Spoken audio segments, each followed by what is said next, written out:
Hey everybody, here's the part where I welded the base together. These parts are normally three pieces. This one piece goes straight across here, sorry, and then this is a piece and that's a piece, and they just held together by the bolts going through the base of the tire changer itself. It's kind of wonky in some videos. I have no personal experience. I'm just going by what I've seen other people do. So I welded the seams, just did some tack welds on the sides and some tack welds underneath to stop it from curling up. Then I ground it flush. I would have left it, but there's a flange that sits around here, so it's got to be pretty flat. I'll show you what I did with the bead breaker part. I welded on a little piece here. Let me see, hold on. Let's see if we can get up there. There you go. Tacked it on the inside. Same with that piece. And then just welded it and ground it somewhat flush. Yeah. And that's just 1/4 inch bar stock that I put in there. And I'm just gonna give it a quick spray paint red so it doesn't look like shit, that's why. Just clean it up a little. And for this one, I didn't use the gas. I just used the flux core. I didn't use the MIG with the gas. Why? I don't know. It's just what I felt like doing. So it's what I did. I quite often use the flux core more than I use the gas. It's just quicker and easier and doesn't waste the gas. And for stuff like this, I'm not worried about burning through. The flux core gives a bit better burn in. It burns hotter. So there you go. So that's it. Now I'm going to give it a quick spray paint with some Trimclad Gloss Fire Red. Don't know how close the color is, I have no idea, but this is what it's getting.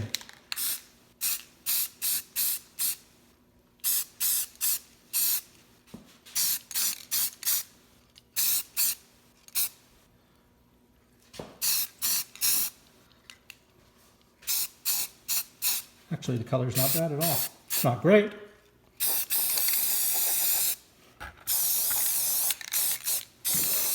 I'm not going to win any awards for paint jobs on this, but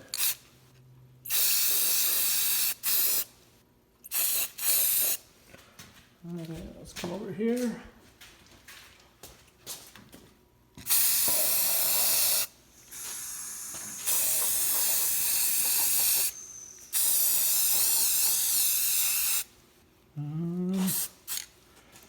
Should get in the tops. Sorry. Kind of hard to paint and film at the same time. That's about it. I don't want to do anything here. I have a plan for this, so this is where the rim rests. I've got a piece of it's rubber. I don't know if I have it here. I'll show you what I'm gonna stick that on. I'll glue it with some adhesive. It's just this diamond rubber plate stuff, that thick, and it'll protect your rims from scratching. I'll cut it to fit and glue it on there. I've already got a piece on top of where the rim sits on the thing. I just cut it there, cut out a slot for the holder to stop the rim from rotating. And that's about it. So that's that part of that. Should stiffen it up some. Okay, thanks. Hey everybody, how's it going? I'm in the garage here. I'm drilling some mounts or some holes for the mounts for the drop-in anchors for the tire changer here. I welded the base together. I still left the top bolted on. I'm not sure if I'm going to weld that yet. But started drilling the holes. You know, I figured when I decided I was going to mount it, I stopped at Home Depot and figured, oh, I'll just rent a rotary hammer drill. Thought it won't be that much. Well, the guy tells me it's like 50 bucks. I get it for 3 hours, but I mean, it would just be a pain in the ass doing it. I'm sure it would take me like 5 minutes to do it, and then I could take it back. But the idea of running it back and forth, so I thought, screw it. For 50 bucks, I'll just buy myself a cheap hammer drill, a bit, and go to town. I don't care if it takes a while. You know, I'm in no big hurry, right? So yeah, so here I am, you know, a couple hours later. Holes about 2/3 as deep as I need them, not quite as big as I need them. I started out, those are supposed to be 1/2 inch holes, and yeah, started using the 1/2 inch bit and killed it before I got like 1/2 inch down. So I used smaller bits and started doing it in steps. Anyway, here's the aftermath of my drilling. You know how they're supposed to kind of, let me see if I have a good one here. Yeah, if you look at the end of the bit here, there you go. You can see it has the kind of spade tip. These should all have that too. And they did. Chewed to nothing. Chewed to nothing. Where are we? There we go. Chewed to nothing. Chewed to nothing. Maybe there's a little bit left in that one. Check out this baby. That's a beauty, eh?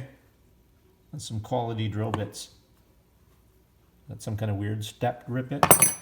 So what I did is I took some of my old steel bits and I used that to go after the hole too. And that worked for a little bit, but it killed the bits. I'm not worried about these bits. These are ancient and need be I can sharpen them if I want. But yeah, I've got a couple of more here. This is another one I killed. You can see this one comes to a point now. It's worn right out. So I've killed that many bits and I'm still not where I need to be. I'll probably kill this one before tonight's done. Those are the anchors, the anchor set tool thingy. And so right here, about to the end of the threads is almost, not quite, as deep as I need to be. So we'll say right there is as deep as they need to be. I'll show you how deep I am. Well, I ain't showing you how deep I am. I'm showing you how deep these holes are. Don't get weird on me here. So we're about a 1/2 inch off there, a little bit more there.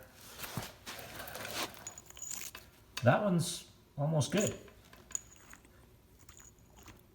That one's about a 1/2 inch too. So, yeah. Oh, okay. Now the best part of the story here.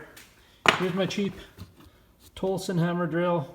It's exactly the same as the Black & Decker one and some other brand that I saw for sale in a store. I don't remember what brand. They're just cheap made. I'm sure they're all made by the same people. It was like 29 bucks or something. And she's dead. I killed her. I don't even see a place where I can take the brushes out and have a look. Might have to take it. Does it work if I switch? Oh no, the whole drill motory bit, spinny bit is busted. Not just the hammer. Nope. She's bit the biscuit. Won't run in forward or reverse. So anyway, that's it. I'm gonna end up having to rent a rotary hammer drill tomorrow. I kind of feel like finishing it tonight, but it's almost 9 o'clock, and so if I get the drill for 3 hours, they close at 10, so that takes off, it'd be an hour, we'll say. I'd have to have it back by like 10 o'clock in the morning tomorrow, and I've got other stuff to do, so that ain't happening. I'll have to do it after work. And yeah, looking forward to getting this done. Never mind. Took the valve cores out of these. Eager to try the bead breaker and see how well it works. Well, I'm eager to try the whole tire machine and see how it works. Everything over here waiting for me, waiting for the struts to get back or get in from where I ordered them. I got the lower control arms in. Once I'm done this video, I gotta crawl under this one. Let's see if we get a flashlight here somewhere. I have a flashlight here. No, I don't have any flashlights. Anyway, you can see the new control arm down there. It's all mounted and bolted. The very last bolt that goes in right there, see it sticking out? It's sticking out because the captive nut inside the frame broke loose and it's just spinning. Same thing happened on this one, roughly.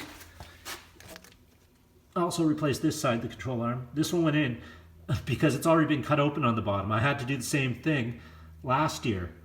There was a summer, I think it was the year before last, not last summer, the summer before.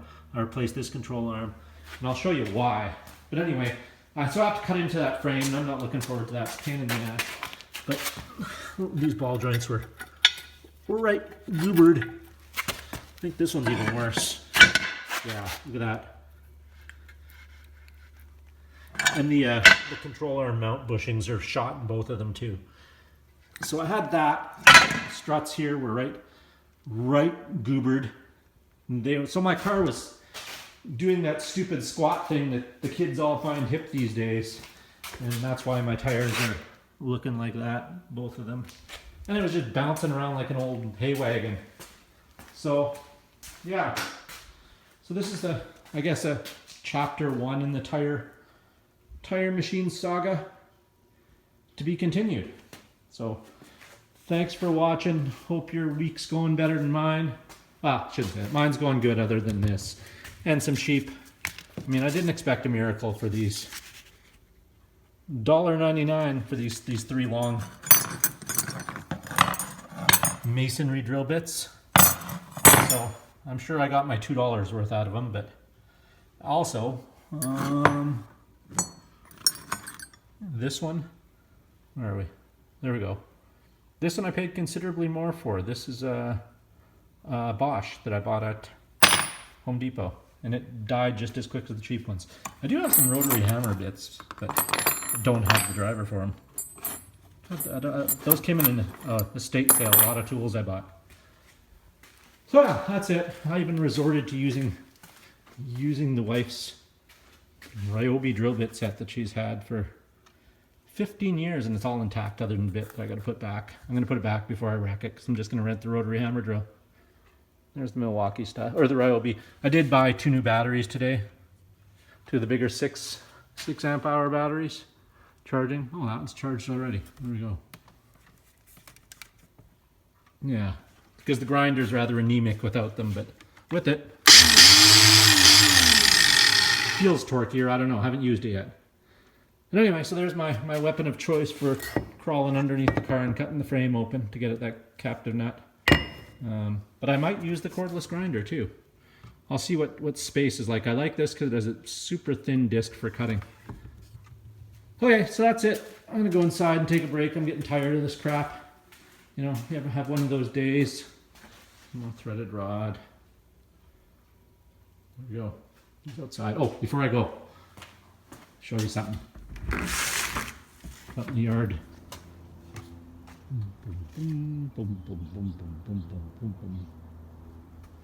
Yeah, Miata is in the yard because the wife's away on business, and I didn't want to leave it on the street because they're doing some work out front, and I don't like leaving it out back in the alley because of, you know, criminals.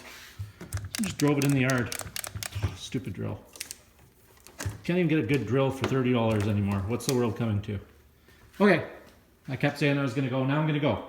Thanks for watching, and have a great night. See ya.